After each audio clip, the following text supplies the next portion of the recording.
Well, Iran and the United States are testing the limits of a fragile ceasefire with new attacks in the Strait of Hormuz and the United Arab Emirates.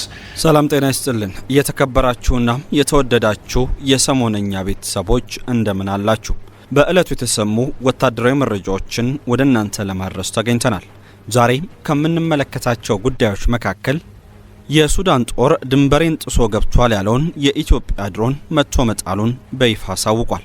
ይክስተት ኢትዮጵያና ሱዳንን ወደ ጦርነት እንዳይወስዳቸው ያሰጋ ሲሆን ሱዳን በኢትዮጵያ ድንበር አካባቢዎች ላይ ወታደር ማስፈርናም የአየር መከላከያዎችን መትከል ጀምራለች። ኤርትራ ላይ ተጥሎ የቆየው ማዕቀብ እንዲነሳ አሜሪካ ውሳኔ ላይ ደርሳለች የሚል ዘገባ እየወጣ ሲሆን ይውሳኔም የኢትዮጵያን የባህር በር ፍላጎት ላይ ያለው ተጽዕኖ መነጋገሪያ ሆኗል። አሜሪካና ኢራን ዳግም ወደ ጦርነት መመለሳቸው የተሰማ ሲሆን አንደኛው ሌላኛውን የተኩስ አቁሙን ጥሷል በሚል እየተካሰሱ ናቸው። ፕሬዝዳንት ትራምፕ ግን የተጣሰና የፈረሰ የተኩስ አቁም የለም ብለዋል። ላይክ፣ ሼር እና ሰብስክራይብ እያደረጋችሁ እስከ ፍጻሜው አብራችሁን ቆዩ።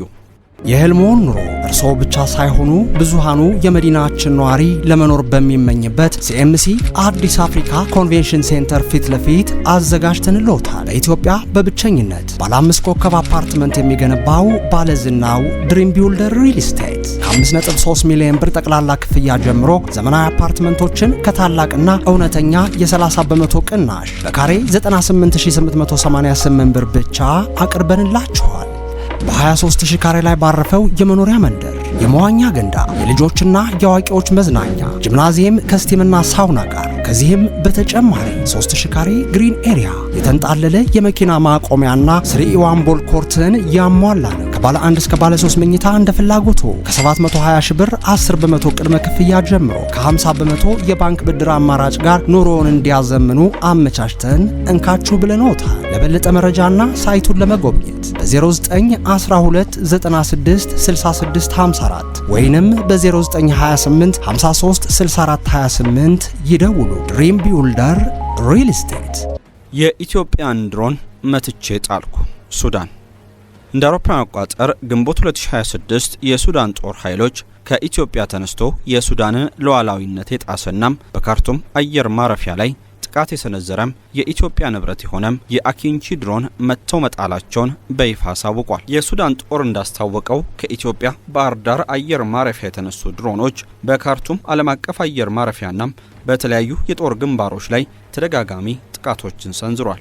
የሱዳን አየር ኃይል የኢትዮጵያ ነው የተባለውን አኪንቺ የተሰኘ ዘመናዊ ድሮን በሌላ አኪንቺ ድሮን በመታገዝ መጥቶ መጣሉን የሚገልጽ ቪዲዮ ይፋ አድርጓል። ድሮኑን መጥቶ ለመጣል ጥቅም ላይ የዋለው ሮኬታንስ ኤረን የተባለ አዲስ የጦር መሳሪያ ነው። ይህ በጄት ሞተር የሚሰራና በሰው ሰራሽ አስተውሎት AI የታገዘም ሎይተሪንግ ሚኒሽን አሊያም የአየር ላይ ተወርዋሪ ቦምብ ሲሆን የተሰራውም በከፍተኛ ፍጥነት የሚበሩ ድሮኖችን ለመምታት ነው። መሳሪያው በ2025 በይፋ ታውቆ በ2026 መጀመሪያ ላይ ሙከራ ያደረገ መሳሪያም ነው። ይህን ክስተት ተከትሎ ሱዳን በኢትዮጵያ የሚገኘውን አምባሳደሯን ለምክክር ወደ ካርቱም የጠራች ሲሆን ድርጊቱን ግልጽ የሉዓላዊነት ጥሰት በማለት ኮንናለች።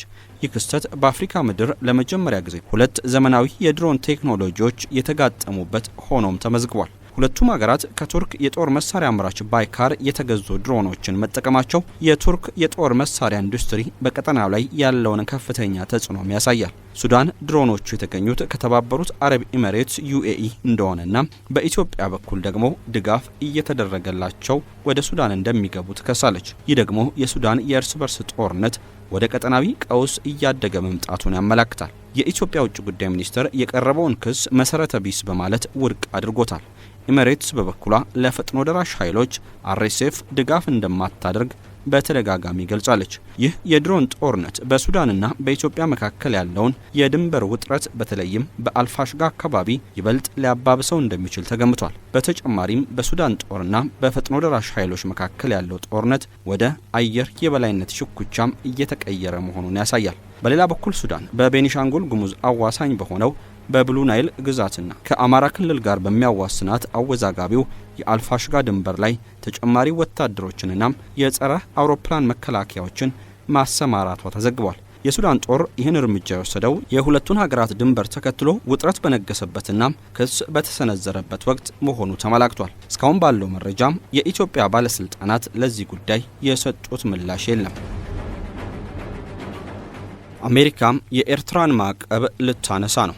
አሜሪካ በኤርትራ ላይ የጣለችውን ማዕቀብ ለማንሳት ማቀዷን የሚጠቁሙ መረጃዎች እየወጡ ሲሆን ይህ እርምጃ በቀጠናው ፖለቲካዊና ኢኮኖሚያዊ እንቅስቃሴ ላይ ከፍተኛ ለውጥ ሊያመጣ እንደሚችል ይገመታል። የአሜሪካ ውጭ ጉዳይ ሚኒስትር በተለያዩ ሀገራት በላከው የውስጥ ሰነድ በ2021 የቀድሞ ፕሬዝዳንት ጆ ባይደን በኤርትራ መንግስት በገዢው ፓርቲና በጦር ኃይሉ ላይ የጣሉትን ማዕቀብ በግንቦት 2026 አካባቢ ለማንሳት ማሰቡ ተገልጿል። በኢራንና አሜሪካ መካከል በተፈጠረው ግጭት ምክንያት የሆርሙዝ ወሽመጥ በመዘጋቱ ቀይ ባህር ከአውሮፓ ወደ ኤዥያ ለሚያደርገው የንግድ ልውውጥ ብቸኛውና ወሳኝ አማራጭ ሆኗል። ኤርትራ ደግሞ በቀይ ባህር ላይ ያላት ሰፊ ከ1000 ኪሎ ሜትር በላይ የሚሆን የባህር ጠረፍ አሜሪካ በቀጠናው ያላትን ተጽዕኖ ለማጠናከርና የባህር ላይ ደህንነትን ለመጠበቅ ከአስመራ ጋር ያላትን ግንኙነት ማደስ አስፈላጊ ሆኖ አግኝተዋለች። ይህ እርምጃ በኢትዮጵያና በኤርትራ መካከል ያለውን ውጥረት ተከትሎ ኢትዮጵያ የባህር በር ለማግኘት የምታደርገውን ጥረት በኃይል እንዳታስፈጽም ማስጠንቀቂያ ለመስጠት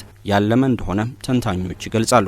አሜሪካ በኢትዮጵያና በኤርትራ መካከል ያለውን የኃይል ሚዛን በመጠበቅ ቀጠናዊ ጦርነት እንዳይነሳ ጥረት እያደረገች መሆኑን ያሳያል። ኤርትራ በሰሜን ኢትዮጵያ ጦርነት ውስጥ በነበራት ተሳትፎ ምክንያት በገዢው ፓርቲ ህግደፍ በኤርትራ መከላከያ ሰራዊትና በከፍተኛ ባለስልጣናት ላይ ማዕቀብ ተጥሎ ነበር።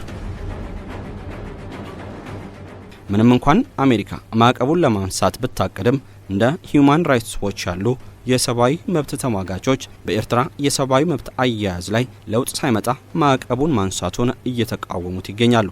የአሜሪካ ግምጃ ቤት በሰኔ 2026 ማጠቃለያ ላይ የማዕቀብ ግምገማውን በይፋ ያሳውቃል ተብሎ ይጠበቃል። የአስመራ መንግስት በበኩሉ ይህ እርምጃም ዘግይቶ የመጣ እውነታን የመቀበል ውሳኔ እንደሆነና ያላንዳች ቅድመ ሁኔታ መፈጸም እንዳለበት መግለጫን ሰጥቷል። አሜሪካ በኤርትራ ላይ የጣለችውን ማዕቀብ ለማንሳት ማጤኗም በኢትዮጵያ የባህር በር ፍላጎትና በሁለቱ ሀገራት መካከል ያለውን ግንኙነት ከፍተኛ የሆነ የጂኦፖለቲካዊ ተጽዕኖ ይኖረዋል ተብሎ ይገመታል። ይህ እርምጃ በተለይም በቀይ ባህር አካባቢ እየተቀያየረ ካለው የኃይል ሚዛንና ከኢትዮጵያ የባህር በር ጥያቄ አንጻር በርካታ ተጽዕኖዎች ሊኖሩት ይችላሉ። አሜሪካ ማዕቀቡን ለማንሳት ማቀዷ ኢትዮጵያ የባህር በር ለማግኘት ልትወስድ የምትችለውን ማንኛውንም አይነት የኃይል እርምጃ ዋሽንግተን እንደማትደግፍ የሚያሳይ ግልጽ ምልክት እንደሆነ ዲፕሎማቶችና ተንታኞች ይገልጻሉ። ማዕቀቡ መነሳቱ ኢትዮጵያም ከኤርትራ ወደቦች አሰብና ምጽዋ ይልቅ ሌሎች አማራጮችን ለምሳሌ የሶማሌላንድ ወይም የኬንያ ወደቦችን በበለጠ እንድትመለከት ወይም ከኤርትራ ጋር ጥብቅ የሆነ የኢኮኖሚ ውህደት ስምምነት ላይ እንድትደርስ ሊያስገድዳት ይችላል። አሜሪካና ኢራን ዳግም ተታኮሱ።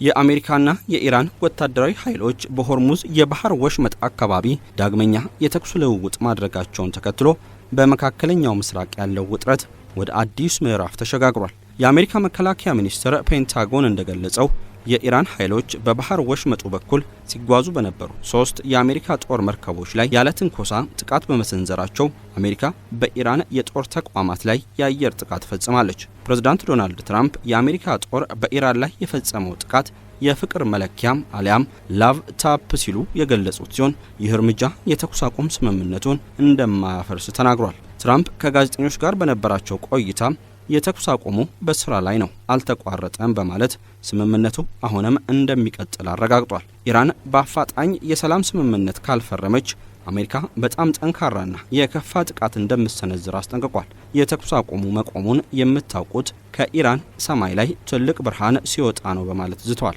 የኢራን ኃይሎች በሚሳኤል በድሮንና በትንንሽ ጀልባዎች በጦር መርከቦቻቸው ላይ ጥቃት ለመሰንዘር በመሞከራቸው በራስ የመከላከል እርምጃ እየወሰዱ መሆናቸውን ገልጿል። አሜሪካ በኢራን የነዳጅ ጫኝ መርከብ ላይ ጥቃት በመሰንዘርና በቄሽም ደሴት አካባቢ በሚገኙ የሲቪል መኖሪያዎች ላይ የአየር ጥቃት በማድረስ የተኩስ አቁም ስምምነቱን ጥሳለች ስትል ከሳለች። ምንም እንኳን ፕሬዝዳንት ዶናልድ ትራምፕ የተኩስ አቁሙ አልፈረሰም ቢሉም የሁለቱ ወገኖች ቀጥተኛ ግጭት የሰላም ድርድሩን አደጋ ላይ ጥሎታል። በፓኪስታን አደራዳሪነት የሚካሄደው ድርድር ውጤት እንዲያመጣም ትራምፕ ጫና እያደረጉ ቢሆንም የኢራን ወታደራዊ አመራሮች ግን አሜሪካ ጥሰት እየፈጸመች ነው በሚል አጸፋዊ እርምጃ ለመውሰድ ዝግጁ መሆናቸውን እየገለጹ ይገኛሉ። ይህ ሁኔታ የዓለም የነዳጅ ገበያን ለማወክ የነዳጅ ዋጋ እንዲጨምር ማድረጉም ተመላክቷል። በሌላ በኩል እስራኤል 4 ለኢራን ሲሰልሉ የነበሩ ግለሰቦችን መያዟን ይፋ አድርጋለች። እንደ እስራኤል የደህንነት ምንጮች ገለጻ እነዚህ 4 ግለሰቦች ከኢራን የደህንነት አካላት ጋር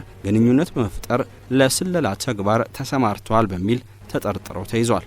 4ቱም ግለሰቦች የእስራኤል ዜግነት ያላቸው ሲሆኑ በአይሁድ እምነት ተከታይነታቸው የሚታወቁና መነሻቸውም ከመካከለኛው ኤዥያ በተለይም ከአዘርባይጃን እንደሆነ ተገልጿል። ግለሰቦቹ በተለያዩ ጊዜያት በእስራኤል ውስጥ የሚገኙ ስትራቴጂካዊ ቦታዎችን፣ የመከላከያ ተቋማትንና የደህንነት መሰረተ ልማቶችን ፎቶግራፍ በማንሳትና መረጃ በመሰብሰብ ለኢራን ወኪሎች ሲያስተላልፉ እንደነበር ተመላክቷል።